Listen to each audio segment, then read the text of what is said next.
आप हजरत उमर को तो हजरत उमर कहते हो, हजरत अबू बकर को हजरत अबू बकर कहते हो और आला हजरत को आला हजरत कहते हो। जिन उलमा के आप सवाल लेके आए ना, वो कहते हैं प्लेनेट अर्थ पे सबसे बड़ा अगर टाइटल है ना तो आला हजरत है। आप क्या समझ रहे हैं? शेखुल इस्लाम तो शाही कोई नहीं, वो कहते हैं ये शेखुल इस्लाम से बड़ा टाइटल है जो आपने दिया, जो टाइटल आपने हजरत उमर को नहीं दिया हुआ। आज तक किसी ने कहा आला हजरत उमर, सब कहते हैं हजरत उमर, हजरत अबू बकर, हजरत उस्मान, हजरत अली।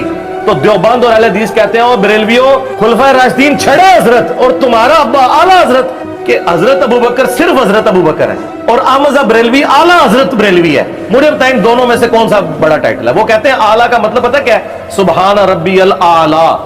वो कहते हैं आला सबसे आला हजरत, सबसे आला हजरत हजरत उमर नहीं है, अबू बकर नहीं है, अहमद बरेलवी है। आप इस टाइटल को वैसे फेंक रहे हैं क्योंकि आप एक्सपेक्ट नहीं कर रहे थे कि मैं इतना बड़ा छक्का मार दूंगा आगे से कि वो प्लेनेट अर्थ से बाहर निकल जाएगा। तो जब अस्सलामु अलैकुम वरहमतुल्लाहि वबरकातुह। सवाल ये आम तौर पर जाहिल लोग करते हैं कि सहाबा को हम हज़रत कहते हैं और हुजूर सल्लल्लाहु अलैहि वसल्लम को भी हज़रत मोहम्मद सल्लल्लाहु अलैहि वसल्लम कहते हैं, ताबईन को हज़रत कहते हैं। और जब अहमद रज़ा ख़ान बरेलवी की बात आती है तो बरेलवी आला हज़रत कहते हैं। तो इसके बारे में वो सवाल करते हैं, बार बार सादा जहन लोगों के जहनों में उल्टे सीधे सवाल पैदा करते हैं। आज इसी टॉपिक पर आपसे हम बात करेंगे। सबसे पहली चीज़ आप ये समझ लीजिए कि आला का मतलब क्या होता है। आला का मतलब होता है बुलंद, आला का मतलब होता है बड़ा, आला का मतलब होता है ऊंचा। तो मतलब ये हुआ आला हजरत यानी बड़े हजरत। आपके दौर में उमूमी तौर पर आपको बड़े हजरत कहा जाता था, यानी आला हजरत ही कहा जाता था।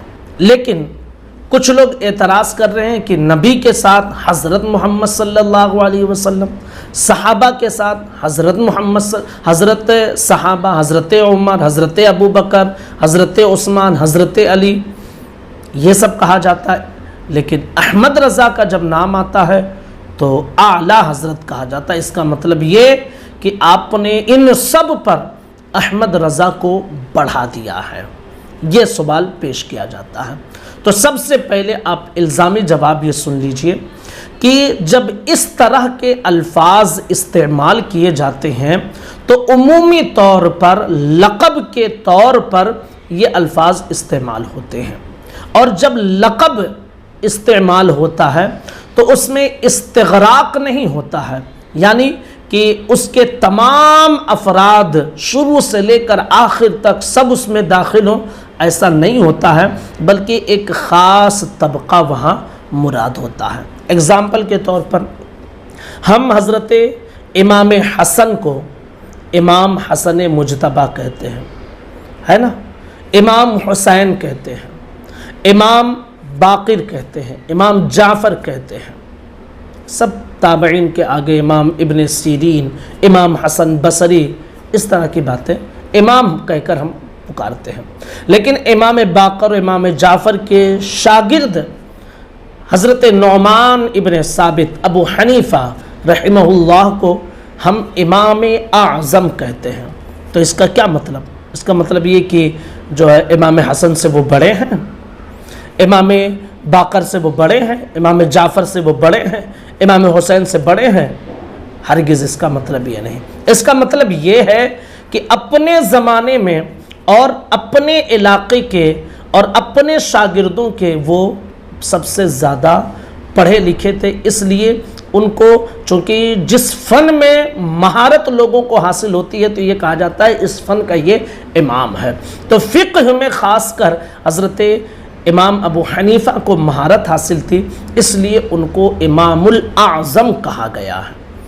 इमामुल आज़म, इसका हरगिज़ ये मतलब नहीं कि वो ताबईन से, हज़रत इमाम हसन से, हज़रत इमाम हुसैन से, इन सब से आला मकाम हो गया है। हरगिज़ हरगिज़ इसका ये मतलब नहीं है। इसी तरह आप ये भी देख लीजिए कि पाकिस्तानी जो हैं वो मोहम्मद अली जिन्ना को क्या कहते हैं? कायदे आज़म कहते हैं। कायदे आज़म का मतलब ये है कि सबसे बड़े कायद। सबसे बड़े कायद हमारे कौन हैं? नबी पाक सल्लल्लाहु अलैहि वसल्लम है। सहाबा हैं, अहले बैत किराम हैं, ये हमारे सबसे बड़े कायद हैं। लेकिन मोहम्मद अली जिन्ना को पाकिस्तानी मुस्लिम और हर फ़िरक़े वाले कायद आज़म कहते हैं। तो इसका तो ये मतलब नहीं है ना कि माज़अल्लाह वो जो है इन सबसे बड़े हैं इसलिए कायद आज़म कहा जाता है, नहीं। इसका मतलब ये है कि वो पाकिस्तान की हुदूद में और पाकिस्तान के क़याम में उन्होंने एक अहम किरदार अदा किया है, और अपने वो लोग जो बताते हैं कि अपनी कौम को उन्होंने एक जो है रहनुमाई की है, क़यादत की है अपनी कौम की, इसलिए उन्हें कायद आज़म कहा जाता है। तो ये जो अल्फाज होते हैं ना, इस तरह के अल्फाज ये उमूर निस्बिया में से होते हैं, यानी इसका मतलब ये होता है कि मखसूस तबका और मखसूस दायरा मुराद होता है। जब हम आला हज़रत कहते हैं इमाम अहमद रज़ा ख़ान को, तो इसका मतलब ये है कि आप अपने ज़माने और अपने माबाद के ज़माने पर अक्सर व बेशतर उलमा पर आपको फ़ौक़ियत हासिल है, आप बुलंद हैं, इश्क में आपका मकाम ऊंचा है, तक़वा में आपका मकाम ऊंचा है, इल्म में आपका मकाम ऊंचा है, और यही वजह है कि आपके ज़माने के लोग आपको बड़े हज़रत कहने लगे थे। यानी उसका मतलब ही यही होता है आला हज़रत। इसका यह मतलब हरगिज़ नहीं है कि जितने भी गुज़रे हैं और जितने आने वाले हैं सब पर आला हज़रत को जो है बुलंद मकाम हासिल है, ऐसा इसका मतलब नहीं है। इसका मतलब ये कि ख़ास तबका मुराद होता है, ख़ास अफराद मुराद होते हैं। तो आला हज़रत अलैहिर्रहमा अपने ज़माने में इल्म, इश्क, तक़वा इन सब चीज़ों में सबसे बुलंद थे, इसलिए आपको आला हज़रत कहा गया है। लेकिन जो नादान होते हैं ना, उन नादानों को ये बात समझ में नहीं आती है। जो जहालत के अंधेरे में होते हैं उन जाहिलों को ये बात समझ में नहीं आती है, और बूढ़ी बूढ़ी एतराज़ लेकर आ जाते हैं और सादा लौह सुन्नी मुसलमानों के जहन में इंतशार पैदा करने की कोशिश करते हैं। याद रख लीजिए कि किसी की इज़्ज़त को आप लाख घटाने की कोशिश करें, जब अल्लाह इज़्ज़तें अता फरमाता है तो किसी के घटाने से किसी की इज़्ज़त नहीं घटती है। व तो इज़्ज़ु मन तशा व तो ज़िल्लु मन तशा, ये खुदा की शान है, जिसे चाहता है इज़्ज़त देता है, जिसे चाहता है रुस्वा कर देता है। गुजारिश है कि इस वीडियो को तमाम लोगों तक ज़रूर शेयर करें। अस्सलामु अलैकुम व रहमतुल्लाहि व बरकातुहू।